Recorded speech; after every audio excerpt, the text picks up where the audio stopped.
Bonjour et bienvenue dans votre revue du presse du jour sur adjonews.info.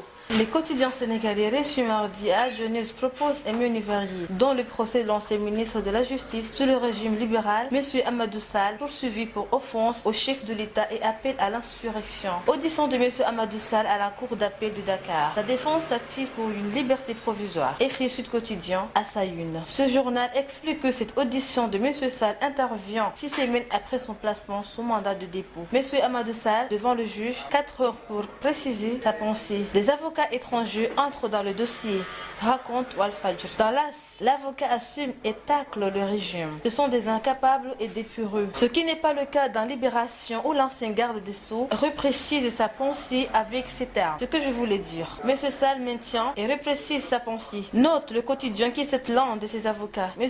Oumi Solom. Pour le populaire, M. Sall se défaut sur la presse, à qui il reproche d'avoir déplacé et dénaturé ses propos. Le même journal revient sur le naufrage de migrants dont les Sénégalais en mer Méditerranée et affirme que 9 jours après le drame, les autorités ouvrent les yeux. Une cellule de crise installée par le secrétaire d'État au Sénégalais de l'extérieur, informe le journal. 3 mois après la pose de la première pierre, Ila Touba, autoroute AP Touba, bouchée, écrit le quotidien. De son côté, Sud Quotidien s'intéresse à l'aéroport international Blaise Diagne de Diass et informe que le constructeur vend la dent clou au sol. La tribune souligne cette pagaille dans Beno, majorité présidentielle, avec ses attaques et contre-attaques entre alliés. C'était tout pour votre revue du presse du jour.